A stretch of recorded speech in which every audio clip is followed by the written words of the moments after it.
Hello and welcome to a long overdue episode of Top Tips with me, Daniel White.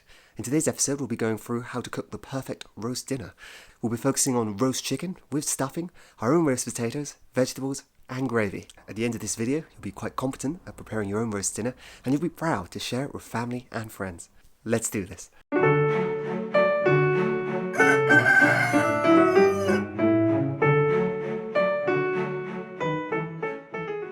As with any cooking video on this channel, before we begin, we should first go through our list of essential ingredients. You'll want a nice wholesome chicken, a bag of potatoes, some broccoli, some carrots, some peas, salt and pepper, some lemon juice, some oil, some wine. Working in the kitchen can be quite stressful.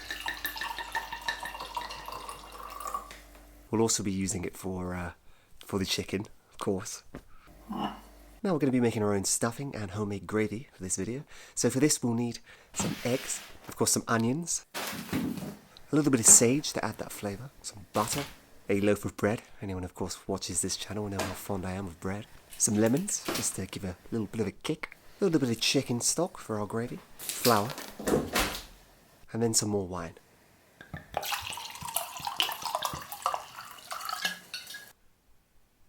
Don't actually have a reason for that one. Anyhow, let's go. So during this part we'll just be cutting up the onions. You want to give them a quick peel, get all the skin off there. Try not to cry during this period. I cried quite intensely, but that's what I do most nights. Now cutting the onions is obviously the part that people actually struggle with quite a lot. Get quite a lot of questions that come through to myself asking me, Dan, how do you cut an onion? And it's quite simple. Look into your drawer and find your rolling pin. Now simply smash the rolling pin down onto the onions, keep smashing them, hit them, get them smaller and smaller, and slowly they'll turn into fine little onion chunks.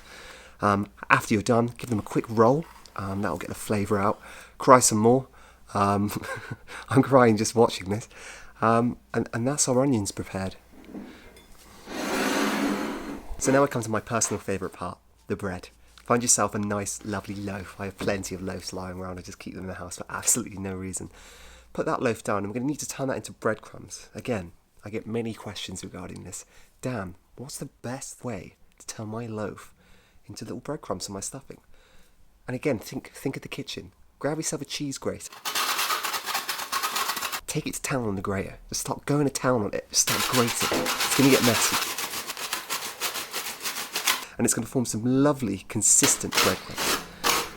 It can be tough. It can be tough. There are other methods to employ.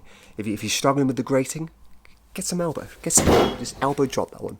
Show it who's in control. Show it who's in control. Still having trouble? Still can't quite grate enough of it? Don't worry about it. Get a microwave. Get a microwave on it now. Put the microwave down on it. Tell that bread you ain't taking no shit. Get down on it. After that, you're going to have a beautifully, beautifully consistent, soft, silky breadcrumbs that are going to be ideal for your stuffing.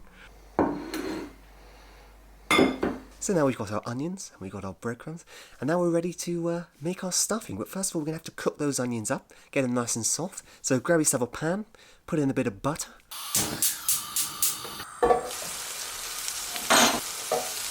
Throw your onions in, give them a sizzle, get them going, just keep turning them round, and you want to make sure they're nice and moist. A moist onion is the best kind of onion, especially for stuffing. So once you've done that, get them out of the pan, put them inside your breadcrumbs, and here comes the alchemy of the equation. This is the fun part. We're going to add these together. But first of all, we're going to add just a lot of sage. A lot of sage. That'll give Grandma a bit of a shock, but I tell you what, flavour. Mix those together.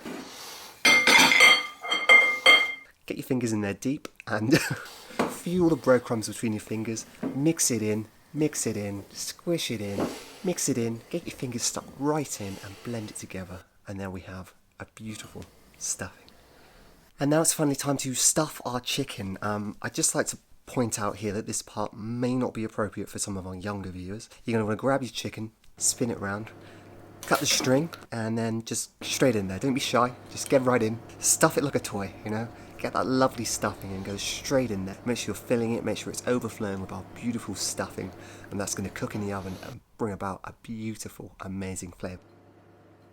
Now we've done that, we're going to want to take our chicken off the plate and place it into an oven dish. And it's here where we can do our final seasoning to really kick this chicken into ninth gear. First of all, we'll start by rubbing it with some butter. Just get that straight from the pack. Get your lemon juice, squeeze that all over. Bit of pepper on top, of course. And then cover it in salt, quite literally. Just salt all over it. Then finally, we're going to add our wine. I told you that would come in handy. And we're going to pour that over the chicken. And this is going to create the absolute fiesta à la résistance of flavour for our chicken. Finally, grab your chicken and put it in the oven.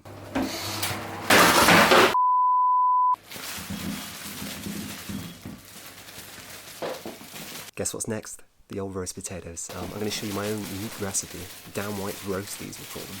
We're going to bake absolutely amazing roast potatoes. I'd say things are going swimmingly so far. We've not had a single hiccup. I can't wait to share this with you. So pour your potatoes over the counter. Get peeling. There's nothing special about this. Grab yourself a peeler and just peel those potatoes. Just keep peeling away. Peel away. This is a bit laborious. Some people hate this part. Don't rush too much. You might cut yourself. Keep peeling, and there we go. Then we've got our potatoes there. And now I hate doing dishes. I don't know about you. Who likes scrubbing pans, So we're going to try and avoid as many dishes as possible. So what better way to boil potatoes than the kettle? We've got a kettle. Let's whack them in. So get your kettle, fill it out with water, and then just pop your potatoes in, one by one. In they go, in they go. And now we're ready. So let's get our kettle onto the boil, pop that up, and this will fluff the outside of the potatoes and make sure they're nice and fluffy for when they go into the oven and roast, and this will be brilliant. So let's just wait for our kettle to boil. When the kettle's boiled, empty it out. And now this is the important part to make sure they're nice and fluffy, as we said. You want to give it a good shake. Give it a good shake with the potatoes in there. Just go to town on it. Like your Tom Cruise cocktail, just shake away, shake it off, as much as they should say. There we go. Now we're going to pour our potatoes onto our baking tray, one by one. Splash with a bit of oil. Give them another shake, and they're ready for the oven.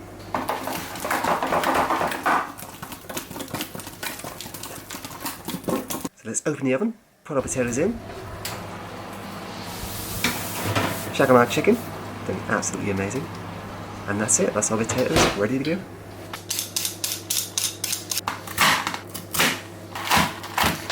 Cut the carrots, cut the broccoli, cut the peas, cut just about everything. Add them to boiling water and leave them to simmer for 20 minutes. After 1 hour and 10 minutes in our oven, it's finally time to get our chicken out.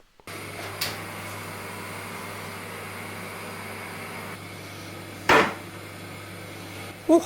Look at that. What a chicken. I say, look what we've created here. That is absolutely magnificent. Place that on the side there. Just smell in the aroma. Mainly sage. Let's take a deep breath of that. And now we're finally ready to make our gravy. Pour the chicken juices into the pan. Put that over a low heat. Add some flour. Add your chicken stock. Add some water. Continue to stir.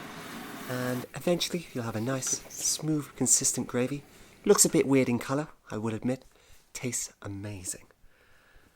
In all honesty, I had absolutely no idea what I was doing at this point. So let's get our roast potatoes out. Oh, they look bloody handsome. Look at them. Look at them. They look absolutely amazing. Beautiful roast potatoes. When the veg has been boiling for 20 minutes, drain it out, put it into separate dishes and place it on your counter. And there we have it. Let's just admire it for a second. We've got our chicken, our beautiful roast potatoes, the veg, and our absolutely scrumptious gravy. So finally, let's serve. What you want to do is you want to get yourself a nice, white, clean plate. Add your roast potatoes on there. Next, add your carrots, then your peas, then the broccoli, and then the chicken. Top off with our homemade gravy, and you're ready to serve.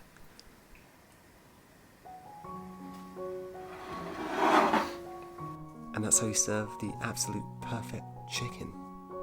I've been DanWhiteWeird. Thank you so much for watching. Subscribe to my channel for more content.